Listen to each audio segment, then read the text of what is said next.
Sangana zvekare kwatiri kuita paKulian TV channel yenyu patinokupai nhau ma-updates nezvinhu zvakasiyana siyana zvinenge zvichiitika munyika yekwedu. Kana uchinge watosvika panapa, gara wangoziva kuti kusubscribe mahara handibhadharise, ende news panapa, ma-updates panapa mahara. Ndasiyana nevamwe vaya vanoti vanenge vachida kupiwa tumari ma-audios vanosenda ma-audios enyu panapa tobhadhamaisa pachannel panapa mahara. Hatibhadharisa, hatisika channel ngenzara sevana ningirikini vaya vari kungotengwa vachibhadharwa mari. So feel free kuti senda vanoda kusenda ma-audios nezvinhu zvakasiyana siyana zvemunenge muchida kungotaura. Handitika, but kana uchizoti iwewe manje unodedzera kuti pasi neZANU-PF, tikudedzera munhu wese ari kuziva kuti aneta achade ZANU-PF, akakura nayo aneta akuti pasi neZANU-PF, kunge zvandinoita inini.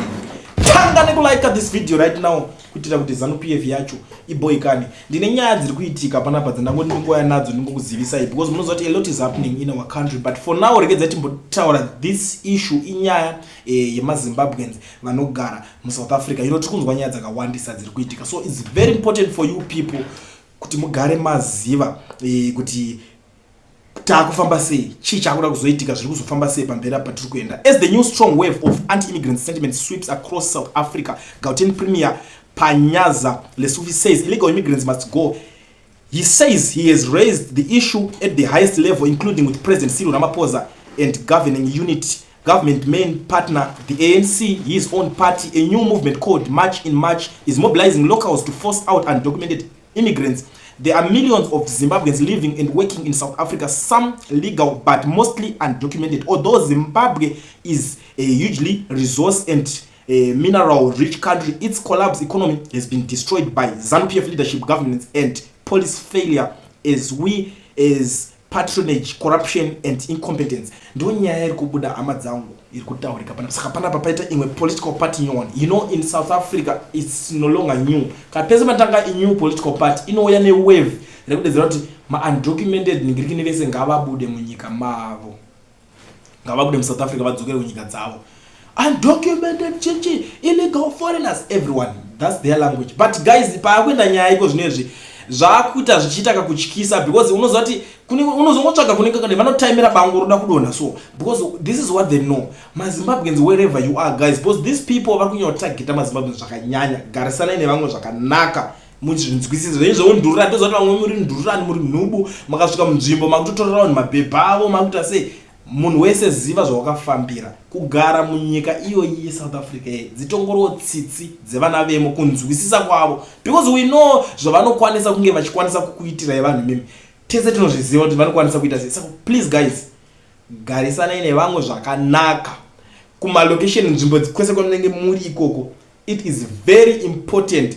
Izvi unogona kutadza kutanga kumeka sense kwauri, but uchazoona kuti chii chichazonyatsoitika. Garisana nekwauri kugarisana navo zvakanaka.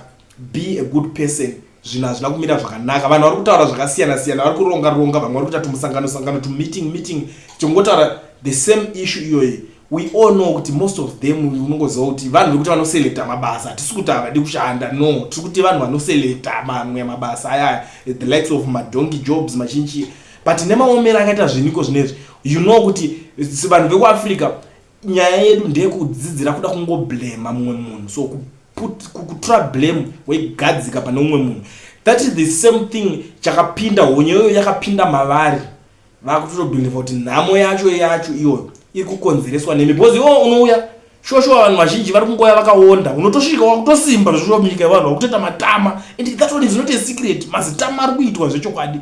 Vamwewo vakadzi vari kutoona vakutokura zviningirire zvakasiyana siyana, zvakutowedzera zvakuwedzera mapinda munyika dzavo, zvinhu zvokuti vari kuzviona kuti vichiwa mapinda, because iwo unongowaziva nhamba ikoko wakabva, kutenga chikafu chacho kutokubvuma, kutenga tuhembe twako zvakutongotanga kutongoita bo. So please guys, vanhu havasi kufara ava. This is very important kuti mugare makaziva zvinhu zviri kuitika, nyaya dziri kutenderera izveso. But usazoti handakudza, ndambakudzwa akaonekwa nembonje pahoma. Every day tiri kurasikirwa nevana vekumusha, ningadai ningazonzwai ningadai. Kana makazorambawo kunditeererawo mune makuti ndowani muri kutudza, it's okay, but vane nzeve dzekunzwa vanzwa. So regedzani garada vanongoonesa nevamwe kuti musasaita zvinhu zvekugevha zvekukopokopo zvezviya. Toda kuti muchitanga kuita zvinhu zviri straight, zvinhu zvakarongeka. So kana uchingochigarawo muSouth Africa, zvakakosha kuti ugare wadzidzirawo kuita zvako mabasa emaoko ndo anoita kuti ubudirire musanetsane nevana vemunomu. So kana uchida kuregistora company yako une FNB wobva FNB business account, uda kuregistora company yako usina work permit kana kuti study permit, pana unonzi Mukoma Owen ikambani hombe yakavhurwa kudhara education research inobatsira yaimboitira vanhu zvakasiyana-siyana zvimwe unoziva kuna vamwe vanotobatsirwa zvakawanda zvemabookkeeping nemamwe zvinhu zvakawanda zvemacompanies vanotobatsira timu remamodules hatichatotaure zvakawandisa handiti vamwe vanobatsirwa vana kunyanyanya vana vemunomu handiti but kana takutaura nyaya dzekuti imimi maZimbabweans vakazvipira vakati ndakuda kuuya kuti ndichibatsira vana vekumusha vaiva vangori nemapassport chete but vasina work permit but vada kuvhurwa mabusiness, vada kuvhurwa nema FNB business account.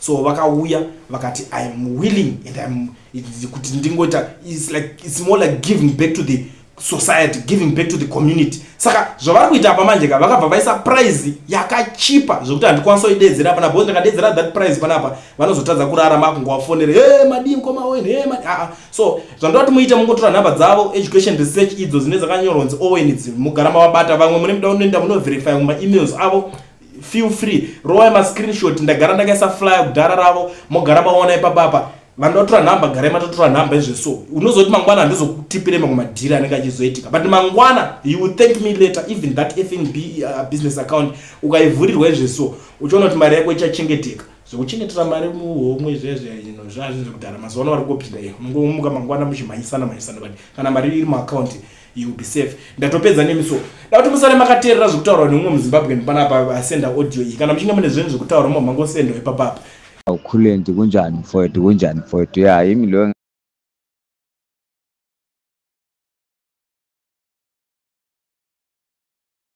awukhulenti kunjani mfowethu ya yimi lo ngathi ngifuna ukukhuluma ngesindebele wathi wena akekho umuntu ozokutolikela lapho. I think sekunabo 3 to 4 weeks bengisathi mina ngifuna ukwazi ukuthi i-court date kuphi nelona okay embassy siyobuya vele ngoLwesibili ngomhla ka8 sikhona yabona but mina ikhona into engizama ukuyiphawula lapha amasenza lento akufuneki sisebenzise i-tribe kakhulu yayibona lento funeka siqonde sibe nokusebenzisana kakhulu yabona size nama-plan from ama-different corners. Awucabanga laba barakashi laba ama-CIO aza la eSouth Africa azobamba umuntu instead kwakumele sibakhawunte sibambe bona uyayibona leyo nto. It's very easy ukuthi mabafika lapha eMzansi la nisebenze namaNdebele kakhulu thina amaNdebele sizokwazi ukuthi sinidilele ngaleyo nto. You can't ukuthi umuntu asuke ezimu ubaleke then enye indoda ikulandela izokubamba futhi ngapha izokudominate la ocatshe khona ayenzeki lento le. Ukube laba abarakashi naye uComrade Nyoka Emabhunu wabona ukuthi abarakashi bamsele emuva waba ne-backup from a distance yabona. Kunabantu abakwazi ukusmaglisha ama-gold la in South Africa, abantu abadila ngezinto ezi-serious. Kwakufuneka nje kube ne-timing yokuthi mayeya engathembi muntu abe ne-backup ngabe instead sakhawuntela ama-CIO asezimu yibo abantu abafuna ukukhatha amazwani neminwe 1 by 1 babe isibonelo bagcine lento abayenzayo le. Sihlele emagangeni la kubuhlungu because sibaleka abantu aba less than 500 ndoda.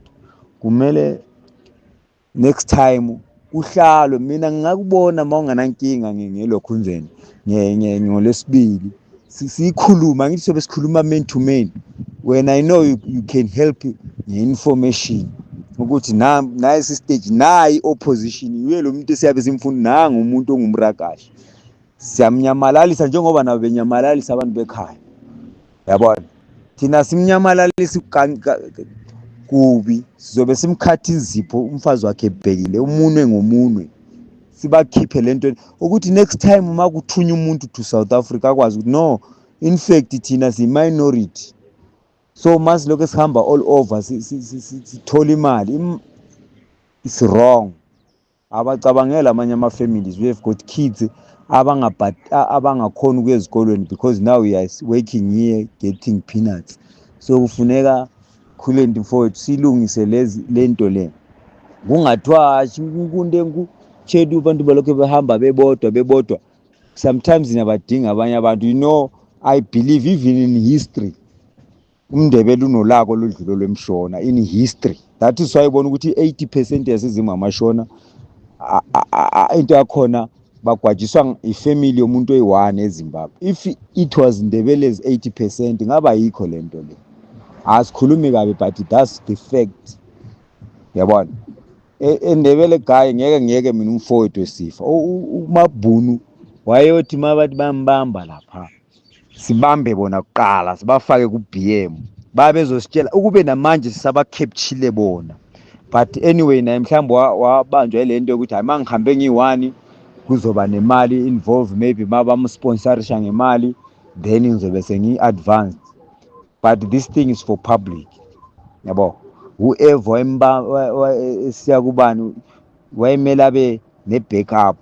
Mayethi kuvele kuthiwa sambeni vele sikhali isibhamu lapha eHillbrow, vele kukhali isibhamu kumbe kuse-Orthambo kumbe kuphi, vele bahambe laba barakashi sibabambe basitshele bebe sebamtshela upresident wabo ukuthi hayi thina sidla imali asibuyi khona ngapho, wena phuma lapho. Awucabange masibamba yena umntana kamongameli.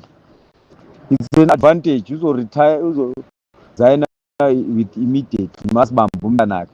Ngizwe ukuthi umntanakhe bekazenza i-lawyer lapho. Ayikho yonke lento abayenzayo.